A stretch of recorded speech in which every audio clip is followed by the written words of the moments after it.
Vamos retornar ao plenário. O ministro Joaquim Barbosa, naquela oportunidade, passei a fazer uma leitura e fiz uma leitura de uma passagem de Martin Luther King, quando ele afirmava: I have a dream, eu tive um sonho. Naquele pronunciamento no Madison Square Garden, na sua caminhada para Washington, eu tive um sonho que um dia os homens nasceriam iguais, trabalhariam juntos, comeriam na mesa do mesmo pão e rezariam juntos. Ele não teve a oportunidade de vivenciar esses momentos, mas sem qualquer intimidade. Com o ministro Joaquim Barbosa, eu trouxe, digamos assim, integrado ao meu voto, aquela manifestação, eu fiz à Sua Excelência uma homenagem de justiça social brasileira. Escrevi, em razão de sua ascensão, um artigo intitulado Os Ecos do Madison Square Garden, como ecoaram até os dias de hoje com a indicação do ministro Joaquim Barbosa. E voltei a esse tema que talvez tenha desagradado a alguém, porque o ministro Joaquim Barbosa não estava presente, mas viu-se que é um homem corajoso e ficou de pé, como alvo primeiro.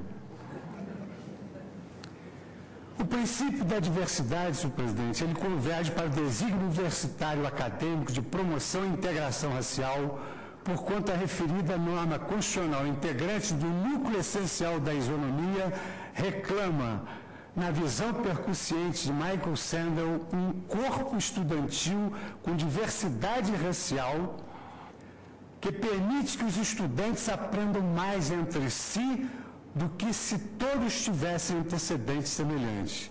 As minorias deveriam assumir posições de liderança na vida pública e profissional, por isso que viria ao encontro do propósito cívico da universidade e contribuiria para o bem comum. No mesmo sentido, é uma lição recentíssima da professora Tânia Washington, que eu vou me permitir não me alongar mais, porque eu confesso que, de alguma maneira, essas perturbações vão limitando um pouco a nossa capacidade de digressão.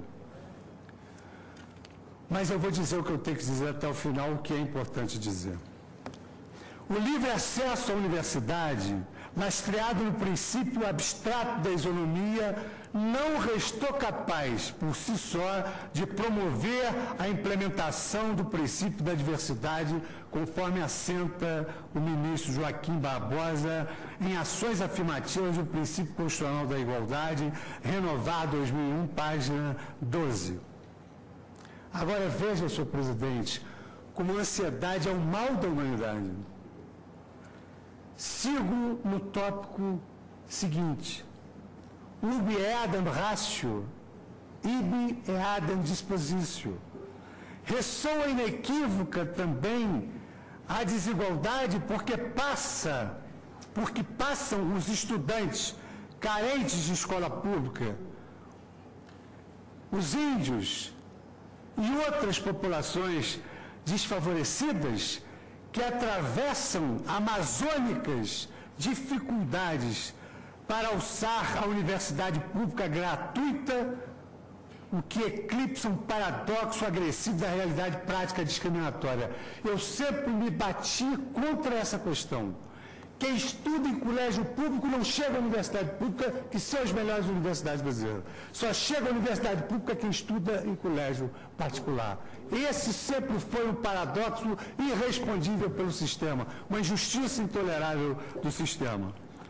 A política das cotas visa eliminar esse quadro sem retoques, permitindo que a universidade, no exercício de sua autonomia constitucional, seja capaz de formar um corpo discente plural, capaz de abarcar pessoas oriundas das camadas carentes da população, das minorias desfavorecidas, construindo um futuro promissor em termos de integração e inclusão social, eliminando o modelo seletista tradicional em busca de soluções calcadas na solidariedade e na erradicação das desigualdades regionais.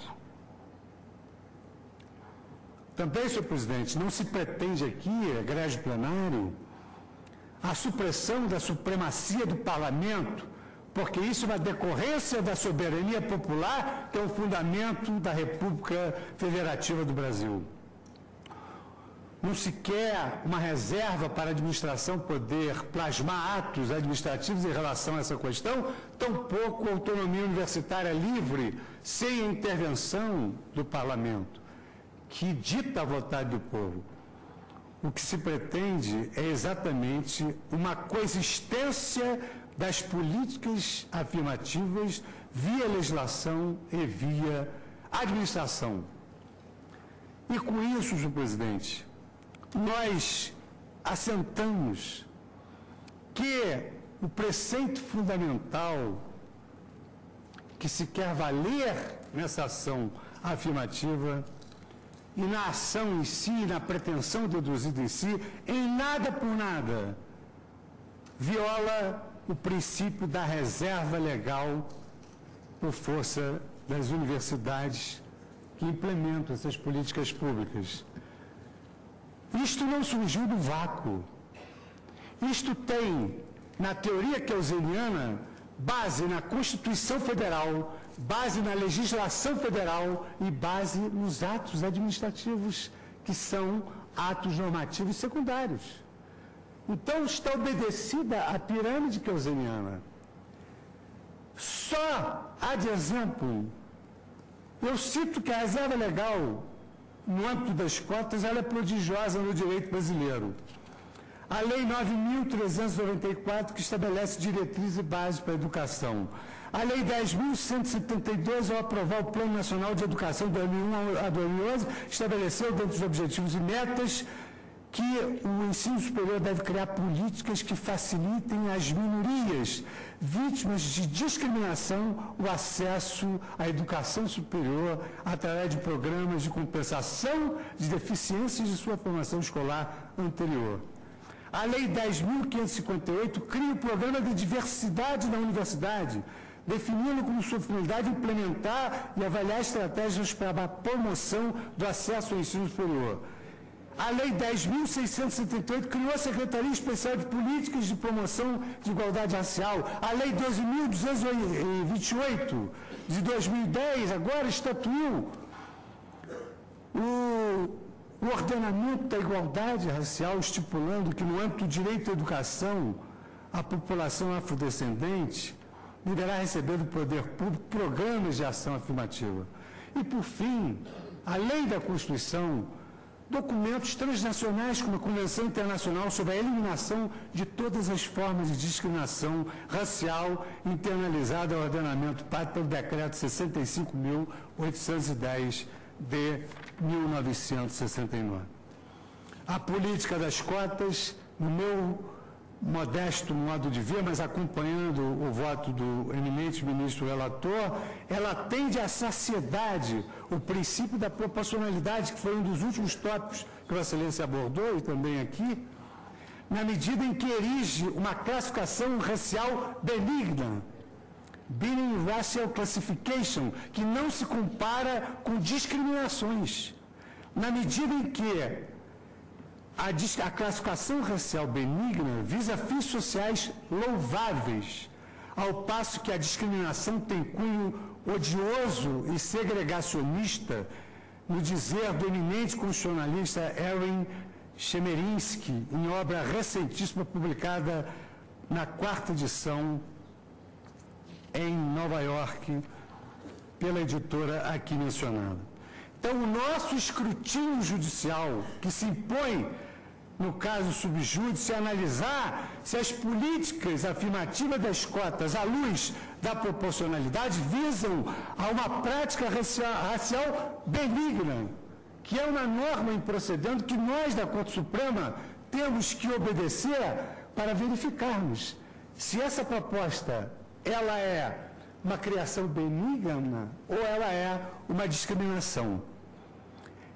Nesse sentido, senhor presidente, merece referência o Case Adherent Constructors versus Pena, de 1995, no qual a Corte Suprema americana entendeu que qualquer legislação que crie uma classificação racial, independentemente de beneficiar ou prejudicar pessoas de etnias minoritárias, ela é sujeita ao nosso escrutínio judicial, devendo ser demonstrado o que aqui o foi a sociedade, que essa classificação racial ela é necessária para o atingimento de um interesse maior. Conclusão a que chegaram dois doutrinadores eméritos sobre os princípios constitucionais, John Novak e Ronald Rotunda, que foram aqui citados na ocasião em que debatemos a união homoafetiva. Já estou terminando, senhor presidente. Não por temor, mas por respeito a essa corte. A definição de raça enfrentada pelo egrégio Supremo Tribunal Federal, e aqui há um habeas corpus, onde vossas excelências, para admiração de nós outros juízes inferiores, como eu era, não inferiores no sentido de conhecimento, mas no sentido da colocação hierárquica na esfera do judiciário, admiramos muito quando vossas excelências, no habeas corpus, assentaram. Nós não defendemos essa ou aquela raça, nós defendemos a raça humana. Então, essa definição enfrentada pelo Supremo Tribunal Federal, senhor presidente, egrégio plenário, ilustre sua procuradora, doutora Débora Duprá, que sempre está capitaneando essas questões tão sensíveis e tão relevantes e tão instigantes para todos nós. Essa definição de raça que o Supremo Tribunal Federal já sedimentou recomenda que, para análise do critério eleito para fins de cotas, não se considere o genótipo humano, que, aliás, é invisível. Aliás, e aqui ontem foi muito bem destacado da tribuna, eu peço vênia porque eu não me recordo, eram 10, amite curia. Mas isso é absolutamente incompossível. O eminente advogado aqui destacou o neguinho da Beija-Flor tem origem genômica, euroétnica. É possível, mas não é visível. É possível, mas não é visível. E disse ele que o neguinho da Beija-Flor era o negro mais tinto que ele conhecia. Mas eu vou discordar somente disso que ele afirmou. Eu comecei a minha vida acadêmica, então logo fiz o concurso para o Ministério Público e comecei a lecionar na Pontifícia Universidade Católica. E estou tomando a liberdade de contar esse caso porque eu prometi, já estou terminando. E como promotor de justiça, que na época eu tinha feito concurso para promotor, depois eu fiz para a magistratura, eu tinha um aluno que se chamava Arnaldo, um negro muito mais retinto do que o neguinho da Beija-Flor. Muito mais retinto do que o... Ele usava uma gravata borboleta, Arnaldo usava uma gravata borboleta, e era um aluno muito empenhado. No final de uma aula, ele veio me fazer uma consulta, eu ainda jovem, ele falou assim: professor, eu precisava de uma orientação. Eu estava na esquina da Figueiredo Magalhães, que é uma rua lá da minha cidade, onde uma juventude que gosta de jogar futebol de praia se reúne. Passou um camburão, me pediu os documentos, eu estava conversando com os amigos, e só eu fui colocado na caçapa. Senhor presidente, mais uma vez, o que é justo a gente não aprende, a gente sente. E ele, inibido, me perguntou o que deveria fazer.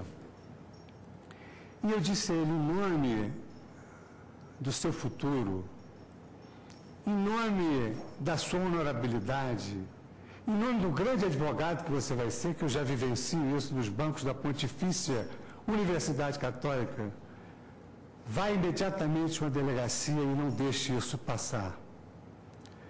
Eu só não o acompanho para que não digam amanhã ou depois que você foi instigado a fazê-lo, apadrinhado por uma autoridade pública.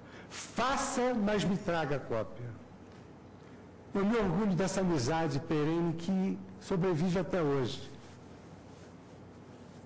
Os filhos dele são amigos dos meus filhos. Ele só perde para mim porque ele não tem netos ainda. E eu já tenho 2. Mas é um grande amigo que pôde absorver esse exemplo que serve para todos nós e para todos os jovens. Então, senhor presidente, na mesma linha do ministro Ricardo Lewandowski, o princípio da razoabilidade para esse fim encarta-se, no meu modo de ver, em elevado patamar, ao criar um órgão próprio, a um órgão da universidade, alheio à ideia, completamente alheio à ideia de um cognominado tribunal racial. Absolutamente não. Porquanto, com seriedade preconcebida para atentar para os fenótipos dos indivíduos e as classes sociais de onde provém, e esses órgãos, está comprovado isso, eles aparelham-se devidamente no afã de definir os reais destinatários cotistas, evitando de forma eficaz as denominadas burlas oportunistas. Senhores, caminhando para esse final,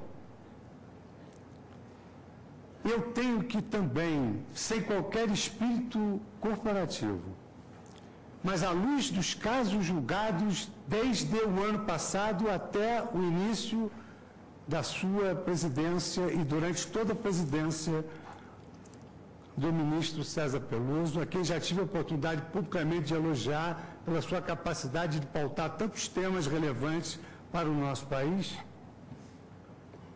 O fiz publicamente no Instituto Vitor Nunes Leão, sem espírito corporativo, senhor presidente. Eu entendo que os votos do Supremo Tribunal Federal em todas essas questões complexas, esses casos difíceis, têm se revelado testamentos de fé na dignidade do homem e a candura das mais belas poesias inspiradas no sacrário dos direitos fundamentais. Por essa razão, senhor presidente, eu vou findar o meu voto tomando de empréstimo as sensíveis palavras de uma poetisa que poucos conhecem, Graça Nunes. O seu poema Raça Negra, onde eu fiz pequenas alterações e também não os transcrevi integralmente, mas apenas naquelas partes que são tocantes para fechar o meu voto com o selo da convicção e com o selo de que, efetivamente, justiça é aquilo que se sente. Diz Graça Nunes, nessa evocação à raça negra, o meu poema é de amor à raça negra.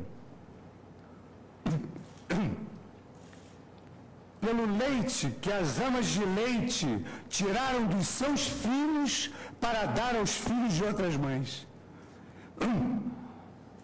O meu poema é de amor à raça negra, pelas chicotadas que tomaram no período da escravidão, mas não se renderam, não se entregaram, não deixaram dominar, nem deixaram de se aculturar. O meu poema é para minha pátria amada Brasil, que é e sempre será uma nação pluriétnica. Ontem, hoje, amanhã e sempre.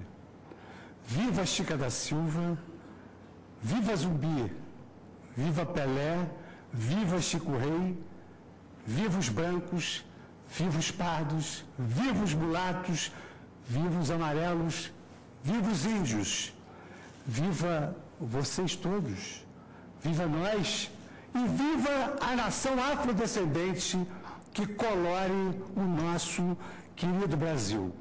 Voto pela improcedência da DPF, senhor presidente. Obrigado, Vossa Excelência. Acolho agora o voto da ministra Rosa Weber.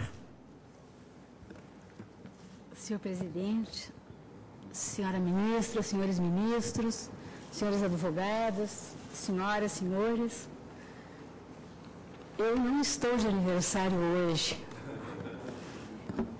mas fiquei encantada com essa celebração da vida feita pelo eminente ministro Fux, que na verdade celebrou a nossa diversidade e a riqueza do Brasil, a nossa brasilidade, né? Como ontem tive também a alegria, o prazer de ouvir o belíssimo, judicioso voto do eminente relator, ministro Lewandowski, a quem também rendo as minhas homenagens. Eu pretendo fazer apenas algumas breves considerações, até porque essa corte, seguramente, pela sua composição integral, terá muito ainda a dizer sobre o tema. E também tivemos a oportunidade de ouvir o belíssimo parecer sustentado pela doutora Débora, sustentações orais também que me encantaram na sua diversidade, uma verdadeira celebração da riqueza desse nosso Brasil com tantos Brasis. Senhor presidente, mais um tema sensível, mais um tema extremamente delicado, que se coloca essa corte em controle concentrado de constitucionalidade, via essa arguição de descumprimento de preceito fundamental. Já superado o exame das preliminares, eu enfatizo que um debate como este sobre cotas, e no caso específico da UNB, pelo critério étnico-racial, já que no da Universidade Federal do Rio Grande do Sul, que é objeto do recurso extraordinário, também há uma composição com critério social. Mas neste processo, então, um processo como este, demanda reflexão sobre os direitos constitucionais mais fundamentais da vida cotidiana da sociedade brasileira. Presente sempre um respeito pelas opiniões divergentes e consabida a pluralidade de abordagens que este tema comporta. De todo modo, uma decisão essa corte tem que tomar.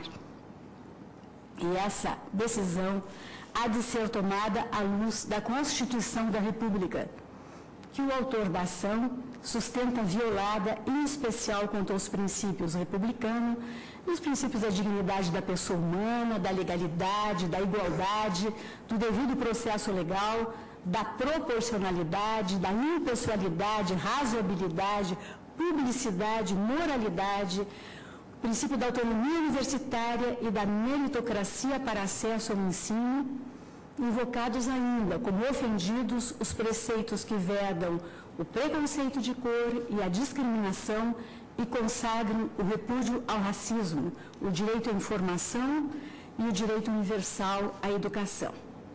Nos processos objetivos como este, o Supremo Tribunal Federal tem contribuído e muito, a meu juízo, em absoluta consonância com os princípios, as regras e os valores da nossa lei maior, para o aperfeiçoamento dessa percepção de pluralidade e de criação de espaços democráticos de debate, em que diferentes perspectivas se sustentam, a evidenciar a abertura não apenas dos textos normativos a interpretar, e somos todos nós, cidadãos e magistrados brasileiros, intérpretes da nossa Constituição, mas a evidenciar, sobretudo, a abertura do sistema, com o comparecimento de grupos sociais que não tinham visibilidade. A doutora Débora, ainda ontem, destacava, com muita argúcia, com muita perspicácia, essa quebra de paradigmas em que, através ou por meio da Constituição Federal de 1988, se afastou a homogeneidade e se celebrou a diversidade e a pluralidade no Brasil. Se o ganho democrático desse reconhecimento da abertura do sistema constitucional é evidente, o ônus de decidir torna-se muito maior, Não é mais possível a nós, magistrados, afirmar que apenas aplicamos a norma via processo de subsunção. Agora, especialmente em questões constitucionais, há que mostrar que a interpretação realiza o desenvolvimento institucional desejado por uma Constituição democrática e que está de acordo com o que pode ser tido por elemento viabilizador da realização dos direitos constitucionais dos mais diversos grupos. Nesse ponto, surge a percepção de que liberdade e igualdade andam de mãos dadas. Para ser livre, é preciso ser igual. Para ser igual, é preciso ser livre. E não é por acaso que os ideais da Revolução Francesa se traduziam na tríade liberdade, igualdade e fraternidade, ainda como depois se demonstrou, observados apenas e mais os aspectos formais. O que se põe diante dessa Corte Constitucional brasileira, neste processo, a meu juízo, é a questão da igualdade racial. Não da raça como elemento genético, algo que já foi afastado pelas ciências biológicas e sociais e por este mesmo tribunal, no caso Elvanger, mas como raça como construção social, que ainda torna parcela importante da população brasileira invisível, e ainda que não por meio de uma política oficial segregada. A igualdade se apresenta, todos sabemos, na construção do constitucionalismo moderno de duas formas, viés formal e viés material. A igualdade formal é a igualdade perante a lei. É aquela que permite que todos sejam tratados em abstrato da mesma forma, independentemente de critérios outros que não seu reconhecimento como sujeito de direito. Se todos têm os mesmos direitos e obrigações, todos são igualmente livres para realizarem as suas próprias perspectivas de vida, respeitada a máxima segundo a qual, no plano do indivíduo, o que não é proibido é permitido. Mas por ser uma igualdade formal, com um igual tratamento em normas gerais e abstratas, trata-se, todos sabemos, de igualdade presumida, o que desconsidera processos sociais concretos de formação de desigualdades. Identificadas essas desigualdades concretas, a presunção da igualdade deixa de ser benéfica e passa a ser um fardo. Fardo porque impede que se percebam as necessidades concretas de grupos que, por não terem as mesmas oportunidades, ficam impossibilitados de galgar os mesmos espaços daqueles que estão em condições sociais mais favoráveis. E sem igualdade mínima de oportunidades, não há igualdade de liberdade. As possibilidades de ação, de escolhas de vida, de visões de mundo, de chances econômicas, de manifestações individuais ou coletivas específicas, são muito mais restritas para aqueles que, sob a presunção da igualdade, não têm consideradas as suas condições particulares.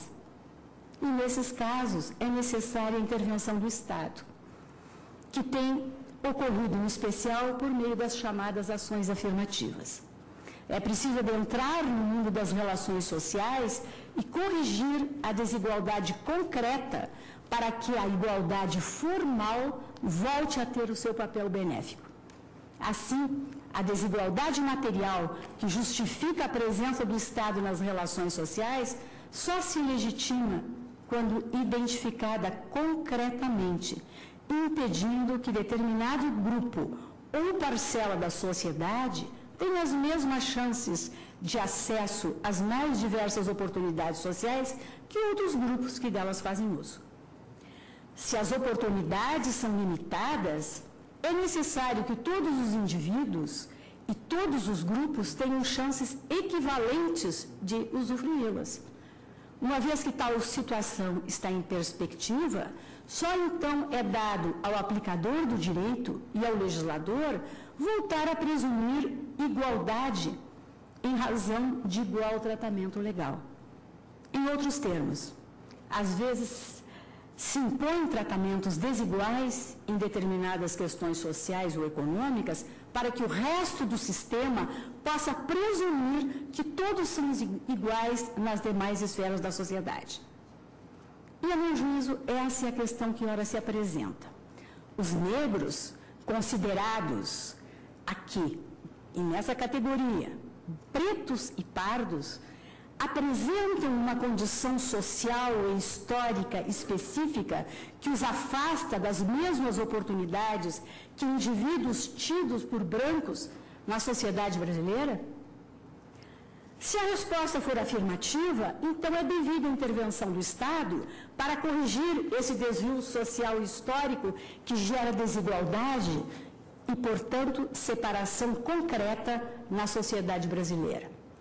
Se não é verdade, então a intervenção estatal, por qualquer uma das suas possíveis formas de manifestação, a meu juízo é inconstitucional, ausente desequilíbrio concreto a ser corrigido. Ora, por tudo que foi dito nas audiências públicas realizadas neste processo, sob a presidência de Vossa Excelência, ministro Lewandowski, pelos memoriais que foram entregues e pelas diversas e brilhantes, todas a que eu assisti ontem aqui, sustentações orais, e pelo meu próprio olhar sobre a realidade brasileira, nessa minha vida que já se faz longa, é que, senhor presidente, minha convicção é que a resposta é afirmativa. Mesmo a se admitir a tese de que a quase ausência de negros no ensino superior e nos postos mais altos do mercado de trabalho e da vida social brasileira não se dá em razão de uma recusa consciente pela cor, mesmo a se admitir, argumentam essa possibilidade, o fato é que a disparidade racial é flagrante na sociedade brasileira. Como já foi dito, a pobreza tem cor no Brasil. Negra, mestiça, amarela, mas tem cor no Brasil a pobreza, sim. Impressiona, senhor presidente, o dado de que dentre os 10% da população mais pobre do Brasil, 75% é composta de pretos e pardos. Isso quer dizer que dentre aqueles que têm menos perspectivas de alcançar as oportunidades mais básicas oferecidas pela sociedade brasileira para o seu desenvolvimento, a imensa maioria é de negros. Por outro lado, dentre aqueles que têm à sua disposição as melhores oportunidades sociais, a esmagadora maioria é de brancos. Assim, os negros não se reconhecem, e os dados mostram isso, dispondo das mesmas chances de vida que os brancos. Por mais que se possa sustentar, por hipótese, que o negro não deixa de estar na universidade pelo fato de ser negro, não se pode negar que na sociedade contemporânea o acesso aos mais altos níveis da educação nacional propicia o acesso às melhores oportunidades de vida. Se os negros não chegam à universidade, por óbvio não compartilham em igualdade de condições das mesmas chances que os brancos.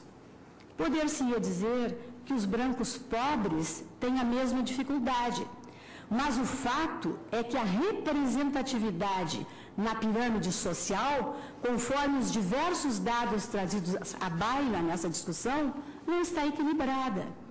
Se a quantidade de brancos e negros pobres fosse aproximada, seria plausível dizer que o fator cor é desimportante. Enquanto as chances dos mais diversos grupos sociais brasileiros, evidenciadas pelas estatísticas, não forem minimamente equilibradas, a mim não parece razoável reduzir a desigualdade social brasileira ao critério econômico. É nessa esteira que entendo que a legitimidade dos sistemas de cotas implementados pelas universidades brasileiras, em especial aqui o sistema da UNB, objetivamente questionado nesta ADPF, há de ser visto, como dito, à luz da nossa Constituição. E vê-se que, ao longo dos anos, as universidades conseguiram ampliar o contingente de negros em seus quadros. O ministro Fux acabou de reforçar esse aspecto, ampliando a representatividade social no ambiente universitário, o que o tornou, ou está tornando, plural, democrático, e está distribuindo as chances de participação nas melhores oportunidades oferecidas pela nossa sociedade. Por óbvio que, quando houver um equilíbrio da representação social nas diversas camadas sociais, o sistema não mais se justificará, não mais será necessário. Por isso, os programas das universidades têm tido cuidado de estimar prazos de duração. Quando o negro se tornar visível nas esferas mais almejadas da sociedade, política compensatória alguma será necessária. Cabem ainda algumas rápidas considerações para, a meu juízo, mostrar a constitucionalidade da política de cotas como forma de ação afirmativa a ser realizada nas universidades brasileiras. Primeiramente, considero, senhor presidente, que o modelo não fere o princípio da proporcionalidade. O fato de uma política pública correr o risco de não ser eficaz não é, a meu juízo, razão para considerá-la prima facie inadequada. Qualquer política pública corre o risco de fracassar. Só o seu fracasso efetivo pode ser causa da sua qualificação como inadequada. E, de acordo com as exposições das audiências públicas, as universidades têm conseguido realizar de maneira convincente seus objetivos com as cotas, aumentando o contingente de negros na vida acadêmica, mantendo-os nos seus cursos, capacitando-os para disputarem as melhores chances referentes às suas escolhas de vida. Lembro aqui de uma interessante reportagem na mídia, um importante órgão de comunicação, em meados do ano passado, fez uma reportagem sobre educação inclusiva e especificamente sobre a primeira turma de formandos em medicina da UERJ, primeira a adotar o sistema de cotas no Brasil, reforçando o que acabo de dizer. Também não vislumbro violação do subprincípio da necessidade. A política de cotas é imediata e temporária, tendendo a desaparecer na medida em que as desigualdades sociais sejam diminuídas, também como já enfatizei. Com relação à ponderação de valores, parece-me que também não socorre os que defendem a posição contrária às cotas. Não há um desequilíbrio favorável à sua inconstitucionalidade relativamente às razões que sustentam a sua constitucionalidade. Como já ressaltado, faz parte do papel do Estado a correção de desigualdades concretas para que a presunção de igual tratamento possa se legitimar. O sistema de cotas visa oportunizar, no caso da UNB, aos negros, o acesso à universidade brasileira, com vista ao equilíbrio nas oportunidades sociais. Assim, as razões se inclinam pela manutenção do sistema, que é um critério concreto e temporário de tratamento desigual para a realização de uma igualdade material que levará à justificação da presunção geral de igualdade consagrada na nossa Constituição.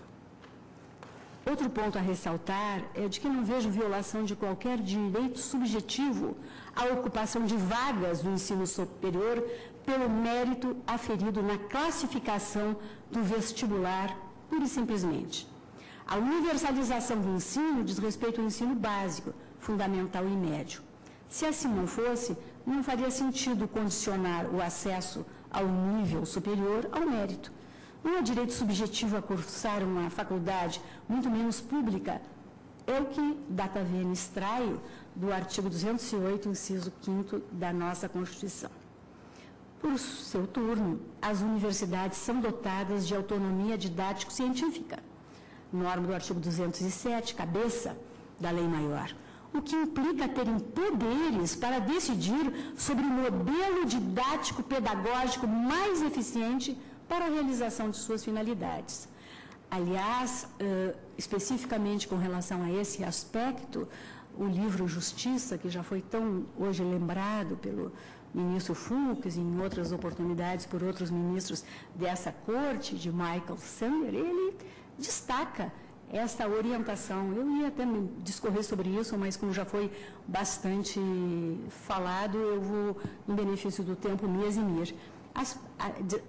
Destaca esta possibilidade, e achei interessantíssimo no livro, quando Michael Sandler traz o que ele entende que deveriam ser as cartas enviadas aos candidatos a vagas nas universidades americanas, aceitando-as ou não para a realização do curso universitário, dizendo que nada tinha a ver, né, pelo menos na leitura que fiz, com o eventual mérito ou com do candidato, e sim com o fato, quem sabe, de estar no lugar certo, na hora certa, considerados os valores e as finalidades que a própria universidade, no caso, objetivava, naquele momento histórico. Digo eu que as universidades devem realizar 3 tarefas básicas que são indissociáveis: o ensino, preparo acadêmico, intelectual e profissional, pesquisa, produção de conhecimentos inovador que propicie compreensão social, teórica e desenvolvimento tecnológico, e extensão, uso do conhecimento produzido e do preparo dos seus alunos, que transformará a realidade em que está inserida. As cotas têm, a meu juízo, cumprido essas 3 tarefas: acesso ao ensino do grupo representativo, que não se via significativamente presente no ensino superior, melhor compreensão da realidade brasileira e das suas condições de mudança, transformação dos meios sociais em que as universidades estão inseridas, para propiciar melhores chances sociais àqueles que, histórica e socialmente, sempre estavam espoliados, né, a quem estava a se negar essas oportunidades, de acordo com as condições concretas de cada localidade. Além disso, as cotas também, a meu juízo, não ferem necessariamente o critério do mérito. Os concorrentes às vagas de cotista, conforme também emergiu das discussões nas audiências públicas e também nas informações dos amici curiae, devem passar por uma nota de corte, de forma que entre eles está presente também o critério do mérito. E as vagas remanescentes podem ser redirecionadas para os demais candidatos aprovados, mas não classificados.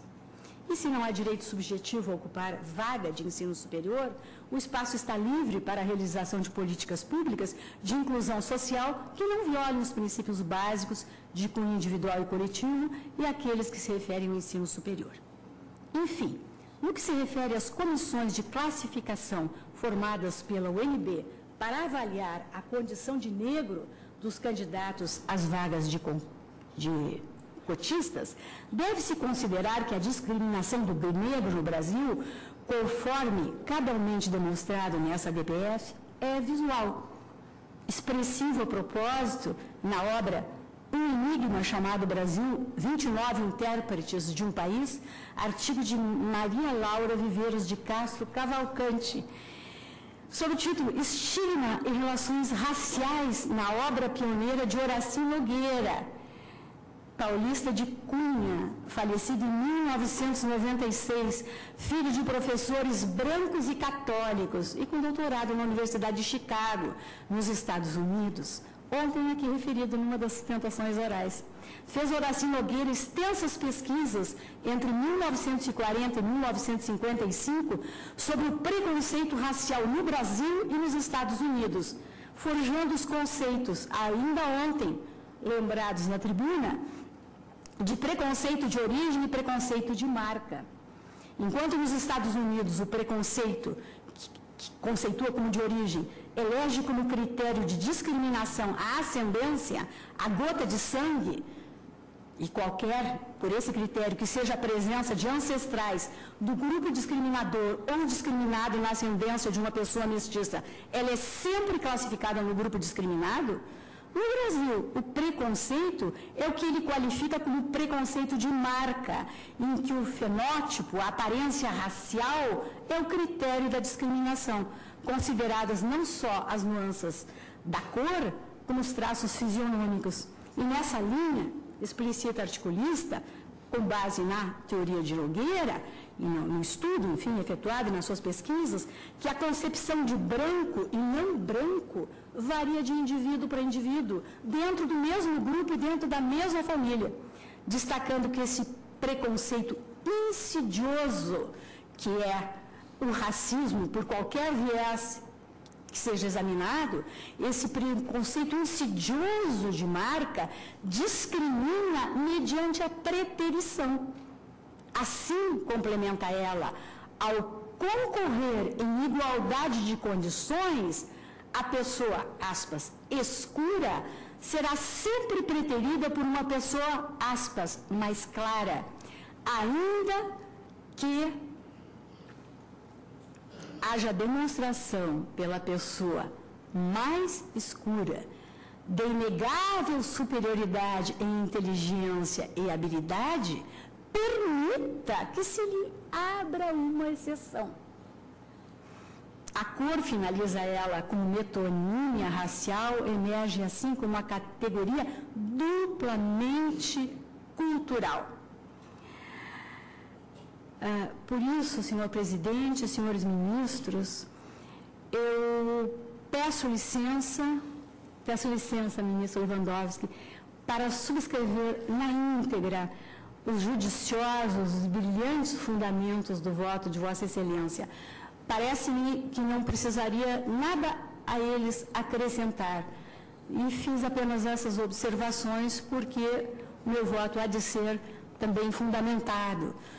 Então, concluo dizendo que, com todo respeito, e acreditem, com todo o respeito do fundo da minha alma, pelas compreensões em contrário, eu entendo que os princípios constitucionais, as normas constitucionais, os postulados da nossa Constituição, que foram apontados pelo autor da ação como violados, na minha leitura e na minha compreensão, são justamente os preceitos, os postulados, os princípios, as normas que levam, data máxima vênia, à total improcedência da ação. É como voto, senhor presidente. Obrigado, Vossa Excelência. Vossa Excelência, portanto, subscreve na íntegra o voto do eminente relator Ricardo Lewandowski. Pergunta à ministra Carmen Lúcia se prefere proferir o seu voto de imediato ou se após a suspensão. Não, eu vou fazer um voto mais breve, porque, em geral, eu apenas junto meu voto, que é um pouco longo nessa matéria. O senhor escreveu extensamente sobre o tema. Então, se Vossa Excelência me permitisse, eu preferia imediato, fazer... Não é? Então, Vossa Excelência tem a palavra. Eu me comprometo com os pares. E inicio também, como os demais, elogiando o brilhantíssimo voto, completo voto do eminente ministro Ricardo Lewandowski, dizendo que também, como ele, tem a compreensão de que é uma questão de gravidade enorme, não se trata de uma questão simples. Mas, senhor presidente, eu vou fazer as minhas observações apenas para pontuar, primeiro iniciando pela constatação de que muito cedo se descobre, melancolicamente, que a igualdade pode ter a espessura da pele, que isso pode ser um desvalor na vida, como se o critério da melanina fosse o dedal no qual se proteja a dignidade humana em pequenas doses para se vencer o mar do preconceito. E a igualdade, que é tantas vezes decantada, é o princípio mais vezes repetido na Constituição de 1988. Que vem desde o preâmbulo da Constituição. E como é difícil fazer com que ela se torne efetiva, plena e que tenhamos uma sociedade com igualdade para todos. E quem sofre qualquer tipo de preconceito, e é um sofrimento, percebe que estes princípios constitucionais viram retóricas repetidas, consentidas na linguagem, mas iludidas na prática. Por isso, o tema posto nesse julgamento me pareceu tão grave e complexo, até porque tanto o autor quanto os amici curiae, em sentido contrário, claro que os também que acompanharam, apresentaram argumentações de ambos os lados muito graves, muito sérios, muito consistentes, muito bem preparados. Não tenho a menor dúvida que aqueles que têm compreensão contrária a que será a minha conclusão não deixam de merecer o meu respeito, a minha consideração, e que, aliás, isso só reforça que a diferença faz parte da vida e que, para se ser igual e livre, é preciso realmente não tolerar, mas respeitar as diferenças naquilo que elas indiquem a nossa singularidade, a nossa individualidade, mas não fazer da diferença aquilo que possa agredir a nossa dignidade. E por isso, presidente, eu centrei o meu voto em 3 pontos fundamentais, na linha exatamente do que fez o ministro Lewandowski no seu alentado voto, no que é a igualdade e a igualação. A Constituição Brasileira de 1988 produziu, a meu ver, uma grande diferença em relação aos outros textos, porque não apenas reforçou o que já vinha desde a Carta de 1824, que já falava na igualdade, apesar de termos sido o último povo deste continente a acabar com a escravidão, mas se tinha ali a referência ao princípio da igualdade formal, mas essa Constituição parte da igualdade para o processo dinâmico da igualação, porque a igualdade é estática, é aquele que já se igualou. E a igualação é um processo dinâmico de fazer com que aqueles que não adquiriram ainda uma condição de poder ter igualdade de oportunidades para ser igualmente livres, possam vir a adquirir essas condições. Daí as políticas chamadas de compensatórias. E, para isso, a ministra Rosa acaba de enfatizar, o segundo dado do meu voto é exatamente a questão da liberdade de ser, que somente foi plantado, o ministro Lewandowski fazia referência ontem, quando a sociedade no mundo todo tomou ciência de que a sua identidade haveria de ser respeitada naquilo que o distingue, não na sua humanidade, mas na sua peculiaridade, que é cada um de nós sermos iguais, mas sermos únicos.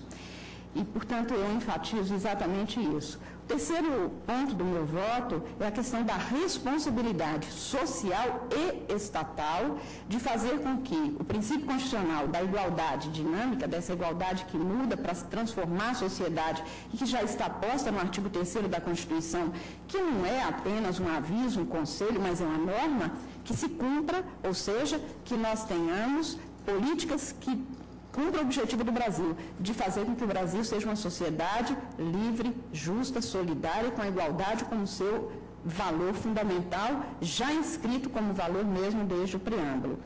E aqui eu queria contar rapidissimamente 2 histórias que marcam e que me levaram até meu primeiro trabalho escrito, meu primeiro livro ter sido sobre o princípio da igualdade.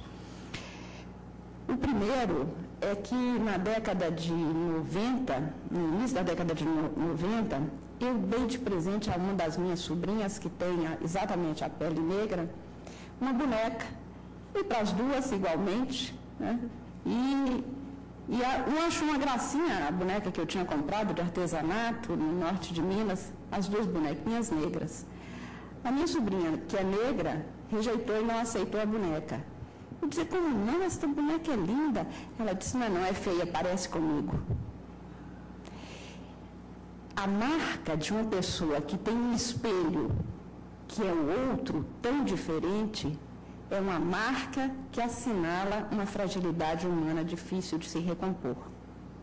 Ninguém nunca disse isso até onde me consta. Ela é que nas escolas onde frequentava não se reconhecia como padrão, como modelo, que não era aquele dela. Por isso ela não aceitava o meu presente. E o segundo episódio que eu vivi foi perto da PUC de Minas, ao entrar numa lanchonete, uma menininha, a Lúcia, me pediu que comprasse, me deu um dinheiro para que comprasse para ela um lanche qualquer. Eu disse, mas se assim, por que você não compre? A PUC tem uma escola, uma escola ao lado, curso fundamental, dizia-se primário. E ela disse, eu não posso entrar aí porque eu sou negra. E se eu entrar, vão achar que o dinheiro não é meu. E ela estava em uma condição absolutamente igual. O que significa que quando a gente marca na infância com um sinal de inferioridade, pela desigualdade de oportunidades comuns, não pode ser desconhecido pela sociedade como se nada tivesse acontecido, como se nós não tivéssemos como se tivéssemos uma democracia racial, como se não tivéssemos nenhuma dificuldade. Desconhecer isto não muda de jeito nenhum a sociedade, e digo isso com todo respeito pelas obras que recebi e que li, da professora Roberta, do professor Demétrio, do Carmel, de todos os que eu recebi e que li, exatamente em função, o que respeito mais a minha visão de vida, experiência de vida, me leva a ter escrito e ter a convicção de que esta situação de que cada um vive não é uma situação que pode ser ignorada, porque isso se multiplica na sociedade e fragiliza grande parte daqueles que têm, como eu, o mesmo direito a ter o respeito, o autorrespeito e saber-se digno humanamente para que obtenha a igualdade de oportunidades. E isto eu estou contando coisas que eu vivi até mesmo dentro da minha casa. Por isso eu acho que as ações afirmativas não são as melhores opções. Melhor opção é ter uma sociedade na qual todo mundo seja igualmente livre para ser o que quiser. Isto é um processo, é uma etapa, é uma necessidade diante de um quadro onde isso não aconteceu naturalmente. E eu lembro aqui, e foi hoje tantas vezes citado, poema, eu não queria citar nada, mas apenas o que nem é um poema, eu acho que é um alerta do Ferreira Goulart, quando diz que nós brasileiros, que somos todos iguais, não porque seja o mesmo o sangue que no corpo levamos. O que tem sido o mesmo é o modo como derramamos. Este modo como derramamos marca o direito para se realizar a justiça, mudando exatamente comportamentos, que é isto que a universidade, neste caso, me parece exatamente ter buscado fazer e realizar. E além desses três dados, a igualação com o princípio constitucional dinâmico da igualdade, a liberdade de ser e de ser diferente, garantida a identidade, a dignidade nessa identidade e a responsabilidade social e estatal para promover as políticas necessárias para a transformação, já que numa democracia não se dá a cada um o que é seu, mas se adotam políticas para se dar a cada um segundo a sua necessidade.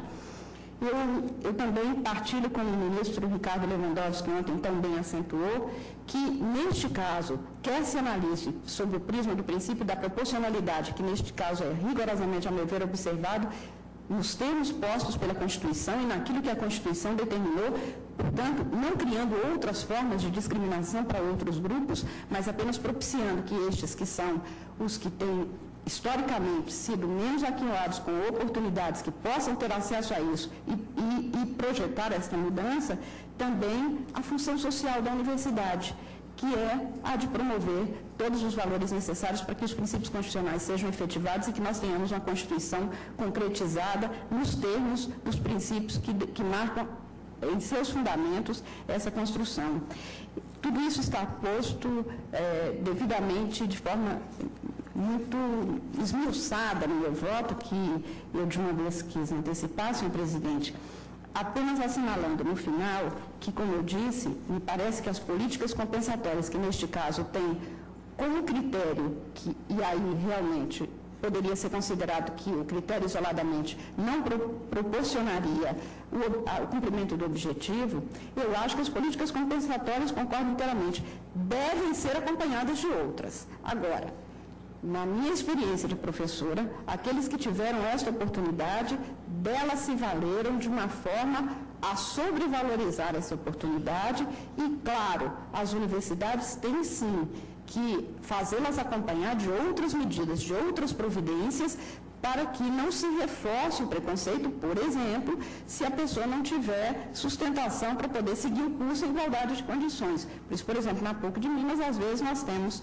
grupos que precisam de apoio em português, em outras línguas. Eu acho que as políticas de ações afirmativas são várias. Este é um dos critérios, mas este aqui, que foi posto, não colide com a Constituição. Bem ao contrário, parece-me que exatamente isto realiza a possibilidade de todos se sentirem iguais, para se sentirem dignos e, portanto, sujeitos de justiça e não apenas de um direito plastificado, de um direito que ignora a realidade, até porque ele é criado exatamente para a sociedade. Estou, senhor presidente, fazendo juntar o meu voto, que é extremamente longo, mas, mais uma vez, parabenizando o ministro Ricardo Lewandowski pelo seu voto e também do ministro Luiz Fux e da ministra Rosa Weber, votando no sentido da improcedência da arguição de descumprimento de preceito fundamental por considerar os atos perfeitamente compatíveis e de acordo com a Constituição.